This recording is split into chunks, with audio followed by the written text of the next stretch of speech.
What's going on, guys? Alex back with another video, and today we're going to be talking about Gala Games. You guys know I've been endorsing it for a while, and I just want to be very clear with everybody. I am not being paid. It's not a paid sponsorship. This is organic. I have Jason Brink here. If you want to introduce yourself and what you do for Gala Games. Hey guys, so I'm Jason Brink. A lot of you in the space know me as Bitbender. I've been with Gala Games. I was employee number 8, I believe, about a year and a half ago. We're now at about 200. So we're growing like crazy. I would in the past have told you that my title was president of blockchain, but we kind of got rid of titles.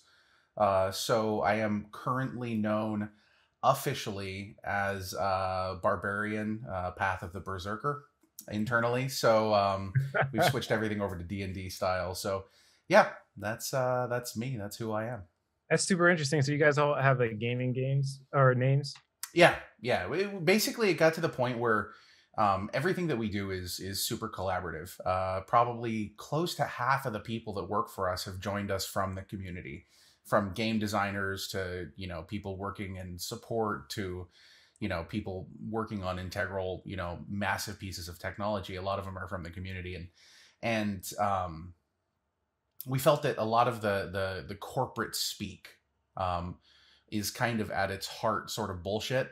And we wanted to have something that was a little bit closer to who we were and who we are really as people. And so this D&D class system has sort of evolved. So yeah. I love it, man. Yeah, when you put a name on something, it's kind of like putting people in a box. So it definitely does. It definitely does. And that was the thing that we realized, especially sort of within the quote unquote C-suite, which we now refer to as max level heroes, by the way, is that we were all doing everyone else's jobs because everybody in our hyper collaborative atmosphere just steps in and does the thing that needs to be done. You do the job that's in front of you, whatever it happens to be. And having a chief of whatever or things like that, or president of this or president of that, doesn't really work all that well, especially when everyone else can jump in and handle business as needed. So yeah, I love it. And I noticed, like, I was reading some of your articles. You guys have 200 members and they're fully remote. How does that work out? Because that's it's big. Actually fascinating. I mean, we started the company. The company really kicked off and started growing like mid-swing COVID, right? Which was kind of an interesting time to be starting a company because so many people were, companies were closing down or really severely scaling back. And we've just been growing as quickly as we can hire people. And I think part of that, excuse me, part of that is because, we're very open to being able to work. And we believe that, the company was founded essentially in this remote fashion. It grew in this remote fashion, and we want everyone to be able to work in this remote fashion. And the reason that this is important is our CEO, who's a divination wizard, by the way. Eric Schiermeier was one of the co-founders of Zynga. And Zynga, as you know, is like an absolutely massive gaming giant. Yeah. And they had this massive building, and if you drive down or if you drive up, I believe if you drive up the 101, you go right past their headquarters in Northern California, and you drive right past their headquarters, and it's this massive, absolutely huge gray brick of a building that everyone is inside working. And they're hugely expensive. It was like a $300 million building or something ridiculous like that. Yeah. And so you have to ask the question, like, okay, well, what cool stuff can we do for our employees and for our community if we don't have a $300 million cubicle farm? What does that look like? What does the world look like if you can work remotely? And it's kind of interesting. There's all sorts of like fun little things that come out of that, like since we're all working at home, there's a lot of things that we believe in that are super important, like health. So we have a lot of our stand-up meetings, at least not so much during the winter because winter, but during the springtime and summer, most of our meetings are outside with people walking around on their phones. You know, like having our twice weekly stand-up meetings, and you'll see like somebody with a selfie stick and like walking their dog and stuff along the beach during a meeting, which you just can't do in a normal company. So Yeah, it's cool. I love it, man. So 200 members. Gala's really big. One of the biggest coins in GameFi. I believe top four, top three by market cap size. So you guys said you started during COVID. Like, what yeah. is it? Is it the credibility that got the market cap, or like how did you guys grow so quickly to 200 members? Um, well, okay, so there's a couple important things here. The first is that we're not a blockchain gaming company. We are a gaming company that uses blockchain. Now, people are Ah, probably super tired of hearing me say that, but it's really an important distinction, yeah, because what we don't do is like create a white paper, come up with some blockchain idea, and then, you know, try to build a game around that, which is sort of how most GameFi stuff starts. We start by saying, okay, let's make an amazing game. Let's make an absolutely kick-ass AAA game. And how can we use blockchain technology to make this better? Okay. How can we use blockchain technology to give something to the community that plays this game? And I think that this is a question that this is very backwards from the way that most stuff is done. And I think that it really resonates with people because when you start looking at, you know, sort of the way that things are happening in the space, you see blockchain gaming companies that have a blockchain tech and some stickers that they put on it to make it look like a game. And you have AAA games like Spider Tanks and Last yeah. Expedition and things like that that are like legit, absolute AAA games. And that makes a huge difference. And that's what differentiates us, I think. It's really interesting, man, because I agree, like the way you guys went. And just to be clear, like I said, this is organic. I'm an investor in it myself. You know, Yeah. I've talked about it for a long period of time before we even had this conversation. So yeah, that's what I've noticed is that you guys are just like really gaming, like focused. Like people are Yeah. going on Gala Games for the games, not because of the appreciation of price or because of expectation of profit. Like they're Mm-hmm. going on there because the games are good. Games are So fun. Yeah. yeah. So yeah, do you have a way of distinguishing if like maybe you've taken not market cap, but maybe some users from another platform, or if they're like naturally organic? How do you distinguish that? Well, we have, there's a few different things that that we do. You can typically tell people who have been in our community, and you can join our Discord at galagames.chat, by the way. And it's a very large Discord at this point in time. It is one of the most positive, friendly, cool Discords I think that I've ever been privileged to be a member of. And you can always instantly tell the difference between the people that are there for the games and the people that we call the Roy Boys. Um, and Jesse Hines, I believe, was the one that coined that term. But you know, you can really tell a difference between a gamer and a Roy Boy, because the gamer's like, oh, this is super cool. I'm gonna play this. It's gonna be great. I'm gonna do this. And then the Roy Boys are like, what? Passive income, ROI, return. You know, all of that, and you can tell. I don't want to like get namey with this. But you can typically tell, we'll see surges of people coming in from various platforms. And you can typically tell the ones that are interested, like they're the ones that are interested because they think that blockchain gaming as a concept is the future. And then there are more like metaversey ones that are coming in because they are all wrapped up in this concept and this metaverse, you know, idea. That they tend to come in. They're usually more like VR, AR focused and things like that, which is an interesting other side of this whole thing. Yeah, I was actually going to ask that.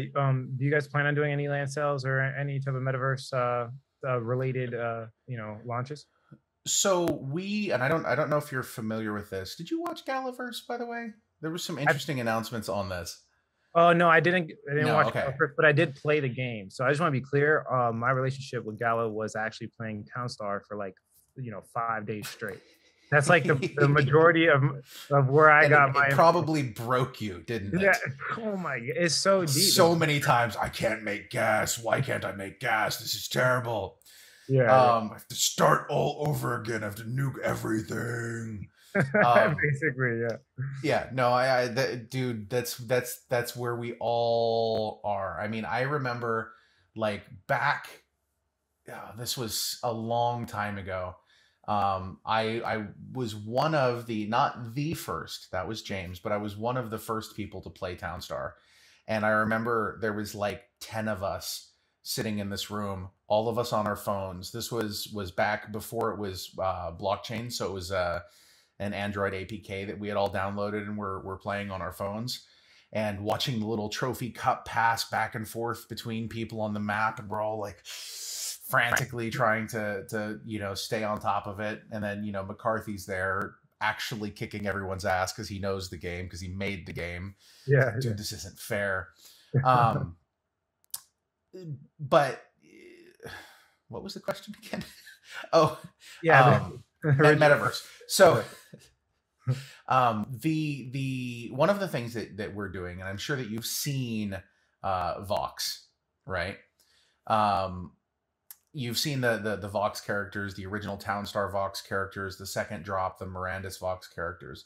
Yeah, we are in the process of building a Voxverse, okay, for these characters, and it's going to have. I don't want to give away too much information here, but essentially the Vox characters that you have will have their own specific places in the world, okay, where you can do things. That one of the taglines for Vox originally is characters that defy, right? So you will have the ability to perform certain things inside this game environment with your Vox, and this is being built in collaboration with Will. I don't know if you're familiar with Will Wright. No, he sounds familiar. Go ahead. He should sound familiar. Sims, SimCity. Oh, okay, all yeah, of that. of course, yeah. So he's like one of, if you were to go back and look at the games that I played growing up, like with Peter Molyneux, who we also are doing something with, Will Wright would be like one of the 3 gaming gods that I grew up with. So it's the guy that made The Sims, right? I mean, so you're saying the guy, he is building Voxverse. Yeah, he's helping with your. So you're saying the guy that made The Sims is helping you with the metaverse? That's crazy. That is what I said. Yes. That is insane. Yeah. No, it's going to be super cool. It's going to be super cool. So yeah, we're working closely with him. We also have we're basically bringing real AAA gaming and AAA game developers to blockchain, and he's one of those. So we're very excited. He was there with us at Galaverse. He did this awesome interview with Sarah Buxton, where they were both wearing their Gala cloaks in the Mirandus Tavern, and he was playing a lute. It was good times. That's good, man. So is Sims the original metaverse? Well, I don't want to. Nothing that we're doing has anything to do with Sims or Sims properties or SimCity or any of that. I think I have to draw a very, very hard line there so that the lawyers don't come chase me. So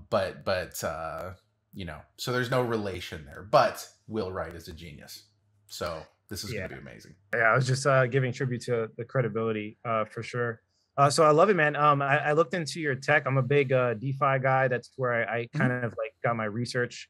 We are investor types, but I've noticed that like the money comes from people that are actually having true fun and stuff like that. So I did want to pop the question. Right. I've noticed you guys use Binance Smart Chain to help with the blockchain, as well as Polygon. So how does that typically work? How are you guys integrating with them? How are you collaborating with Polygon? So the way that you can think of what we're doing right now is everything. When we first started doing this, everything that we did was based on Ethereum. Okay, just because Ethereum was sort of where you started, right? And this was when we first started doing this. It was pre-BSC. It was like Polygon was like an idea at the time when we first started doing this. None of the L2s really existed in any like super stable way. So we were building on Ethereum, and that was back when we're like, a 5-cent transaction, that's so expensive, you know, and things like that. So it's been a little while. But originally we started there. Now, quite soon, I don't want to put any dates down, okay, but quite soon we are going to be flipping our mainnet, our own mainnet on for Gala Chain. Okay. Wow. And what this means is that all of those NFTs will be on Gala Chain, where they will be very, very easy to move around. It's our own fully developed smart chain solution, and it will bridge out to everywhere. Okay. So if you want to take your, you know, spider tank that you have upgraded on Gala Chain, and you want to go sell that on OpenSea, you would then bridge it to Ethereum or bridge it to Polygon or whatever you want, and then go sell it on OpenSea.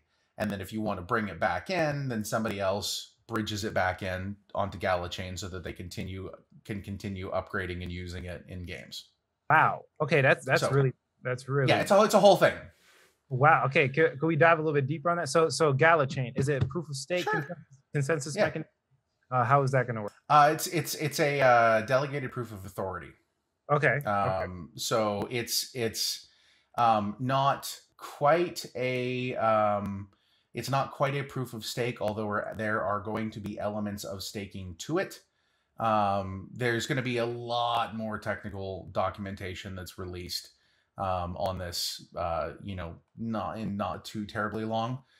In fact, this is probably one of the first interviews where I've ever spoken much about it at all. I was going to say that. I was going to say. Congratulations. Yeah, it's going to be pretty cool stuff. I'm really excited. So we're not going layer 2 multiverse. We're launching our own chain. As you said, it's going to be proof of authority. Do you have plans on going more decentralized from the proof of authority? Yes, very much so. So you want to just make sure, very much so. Yeah, you're ensuring that it works, and then eventually. Precisely. That's so every one of the things that's super important here is to recognize that decentralization is a spectrum. Okay. There is like complete centralization, okay, where you have a game that runs on, you know, Mongo, and you know it's you know, pick any AAA normal game, you know, that is massively multiplayer. It's got a MongoDB backend, and it's completely centralized. And if they want, they can go in there and, you know, change whatever they want. And then you have completely, totally decentralized on the far end of the other spectrum, where, you know, you have, you know, I don't even want to say things like Ethereum or Bitcoin, because they're not even like, there are miners out there that if a few miners got together, they could really cause some problems. Yes. Yeah. You know, and that's a reality that we have to deal with. You know, and so that's like on the far decentralized side of things, right? There is this whole spectrum that exists between that, where you know, may start out on the more centralized side of things to make sure it's stable, to make sure it works, to make sure it doesn't break, to make sure it's tuned correctly. And then there's this process of moving that curve towards greater decentralization. You know, and so that's what we're working on doing. I love it. That's usually how it goes, and I think that's probably the safe route. And I think that's the route probably every project should go, is ensure the success of it first, and then move towards a more community effort. Oh, I was just gonna say, it just scares me when I see like when I see projects, you know, oh, we're completely totally decentralized, and here's the you know 50-page paper on the economy that we have come up with, and it's set in stone and it will never change, and you're just like, that's not gonna go well, man. Yeah, it's some, we don't know what blockchain really is. I mean, it's been like less than 20 years. So, you know, we have a lot of development. Things are going to change. So like I said, I agree, you know, with security part. I mean, there's certain things you want decentralization, maybe Bitcoin, because it's like, you know, money, right? But, you know, sure. with a game, it could break, right? And we want to ensure that the NFTs hold their value and all the token holders. Which brings me to my next point. I explained it briefly on my channel, but I'm sure you can explain it 10 times better. How does Sure. the nodes work? Like, I know there's like you guys kind of auction them off. How does that work? So how does what part of them work? Yeah. So if Do I you were, just want like an overview? yeah, just give me an overview because the people Sure. on my channel are kind of investors, so they might want to maybe participate in the business model of Gala Games. How does that typically work? Sure. Mhm. So essentially what the founders nodes do, and hold on, let me tell you, hold on, let me pull up my my Slack really quick. Mhm. As of right now, And today's January oh, come 3rd, on. 6 p.m. Eastern Standard Time. Right, right. Where is this thing that I'm looking for? Oh, there it is. So as of right now, the last node that sold was node number 42,578. Sold for $88,500. And then there's 21 nodes, and then it pops up to 91. So basically, there's just under 7,500 nodes still available. There's a cap of 50,000 founders nodes. Essentially, these are the foundation of the entire ecosystem. And they are, you purchase a node license that allows you to run the node. Right now, the node will help with pinning content for the network via our decentralized content delivery system, DCDN, which is based on IPFS. We also work closely with Filecoin and you know, a few other entities like that. But essentially, it makes it so that our NFTs are essentially immortal. If you know, they're not like just deployed on some Amazon instance that if, you know, somebody forgets to pay a hosting bill, suddenly your NFT disappears, which is a problem for some people sometimes. It is. Yeah. Um, it's yeah, it's really rough. So in the future, these nodes are going to be a big part of Gala Chain, and they will be you know, serving to confirm transactions and handle data as it moves across the network. There are also game specific workloads and nodes that can be added on to your founders node, or operated separately if you want. But yeah, that's essentially that's what they are. You run them. They have relatively low requirements right now, but you know, I mean, it's not like you need a full gigantic server or anything like that to run one. It's not like a miner or anything. But yeah, you run it, contribute to the network, receive Gala every day that you're operating the node for more than 6 hours, as well as go into a fully randomized distribution for when NFTs are dropped to the nodes. And anytime a new NFT enters the ecosystem, a certain percentage of them go to the node operators. I love it, and I love So, that we have the Gala chain getting involved with the nodes. yep, You know, that's really interesting. So I got a lot of my questions answered. You know, I really wanted to know how the sure. tech was going to scale, and you answered it with Gala chain. I thought it was going to be you know, Matic, to be honest, but I love that you gave me an We answer. definitely be bridging out to these other like EVM compatible chains and things like that out there. But the reality is, like at the end of the day, blockchains aren't made for games. Yeah. They're just not. They don't do game stuff that you absolutely 100% critically need in order for your games to function. And so this is why GalaChain had to be created, because we needed it to do stuff that nothing EVM would really do. And so, yeah, that's why GalaChain. Chain. That's a really interesting gem, and I think a lot of the people who watch my channel will you know, benefit from. I love it, man. So anything you're passionate about that maybe I don't know about I Gala? am. Yeah, so hit me. What's your favorite? What's going on? Hmm. So things that I'm very passionate about that people need to know. And I guess I can say this a little bit because it was just dropped as a leak, but um, It was dropped as a leak by our CEO, who is the world's leakiest CEO. It's ridiculous. Like OPSEC is terrible because every time, you know, I turn around, he's in like our Discord telling people stuff.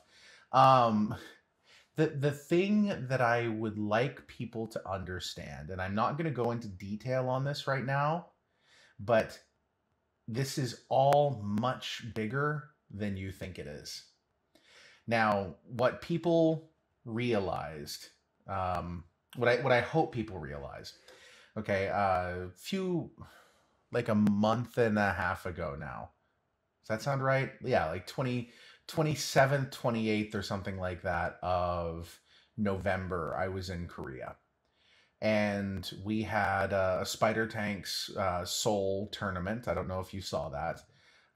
And one of the things that we announced at this tournament is that we were allocating $1 billion of funding for South Korean developers. Okay. And we're very serious about this. Okay. And then if you saw Galaverse, like when people heard about Galaverse, they expected like a PowerPoint with some, you know, some slides talking about some things and some. Go ahead. Yeah, I watched it actually. I did. I thought I forgot the Uh-huh. title. I forgot the title, but yeah, you guys are taking it serious. You guys are taking it very. Dude, we don't mess around. Like And this is the thing. But This is the thing that I want people to understand is that this is bigger and deeper and more than you have any idea about right now. Okay. That event at Galaverse introduced some things that you will be seeing more frequently. Okay. And there's going to be some really big different stuff. We're changing more than one industry right now, and nobody quite knows it yet because we're not telling them. So yeah, pay attention.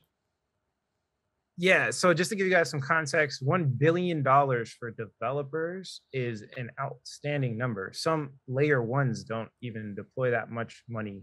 For like they far less actually. It's usually around like 100 to 200 million. So that's Yeah. crazy. And then I know from production quality because I have my YouTube channel and I've done this. I know the amount of effort and work that you guys put in. So yeah, I could see you guys maybe changing. Did you? But dude, we're changing everything. Did you see my interview during Galaverse where I talked about the production of the event? I saw like maybe 10 minutes of it. I didn't really see everything. Go ahead. Okay, I'll send you a link, but basically in Galaverse, which we had in Las Vegas, it was December 13th, 11th, 12th, and 13th, 13th, 14th, 15th. I don't know. It seems like it was a lifetime ago, and you know, I think I still have like holiday brain or something like that. There were more lights on the ceiling at Galaverse than have ever been put on any ceiling in Las Vegas ever. That's crazy. Okay. We used more lights than have ever been used at any event in Las Vegas in the history of the ridiculousness of Las Vegas. Okay. So like that's an important thing. We had to bring in structural engineers to build a shell inside the building so that we could get enough lights up there. Okay. Just it was big, and everything that we're doing is going to continue along this trajectory. This is the way that we do stuff. I love it, man. Production quality. So, you guys look like you're going to change the tournament game. It looks like you guys are getting very serious. Is there anything in the future? Yes. What's the future? What are we doing in the future with that? There's a lot. We've got, you know, I don't know if you saw, we announced several new partnerships at Galaverse. We announced a partnership with Ember Entertainment and AMC to produce a new game for The Walking Dead. We announced a partnership with Peter Molyneux, who was like one of the other two gaming gods from my childhood. We announced. Hold on. What are the things that we announced, and what are the things I'm not allowed to talk about yet? You can tell We us a little announced bit. a dude. Oh, there's so many things.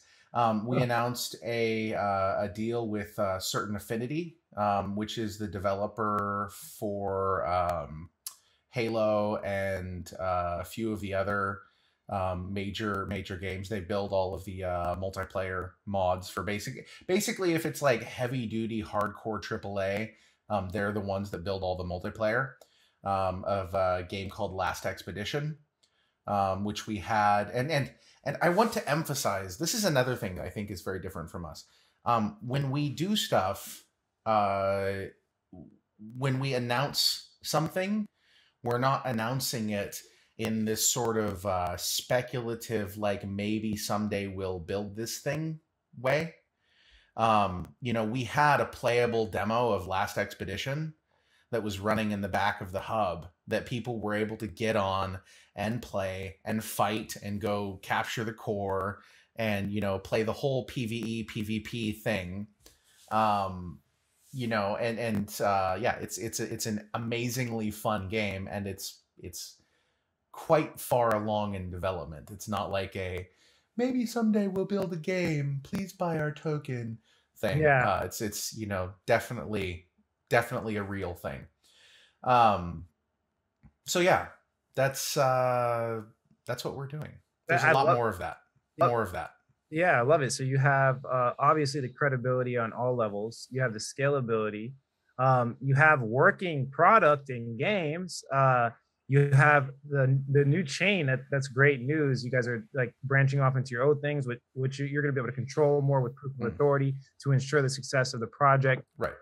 Bright future. You're disrupting multiple industries, and this is why I invested in you guys in the first place. It feels more like a gaming company, something legit, and less like, let's launch this token and see what happens after we launch the token. Right. So, yep, I love it, man. We'll definitely have you on for another interview in the future. Did you have any final thoughts or anything you wanted to tell everybody before we check out? I would just like people to come join our community. Join our Discord at galagames.chat. We're all there all the time talking to people. You would be very hard pressed to find somebody that or find a company that you will be able to connect more freely with the developers than Gala. So come join us. There you go. We got Jason here with Gala Games. If you like the quality of this content, hit like. If you don't, leave some constructive criticism. Subscribe for more video updates. And like I always say, if you don't get with it, you will get left behind. Thanks for watching, guys. Catch you in the next interview. And don't forget to hit the notification bell. Come on. Yeah, to do something with the YouTube algorithm or something like that. We'll figure it out later. All right, guys. Catch you in the next video.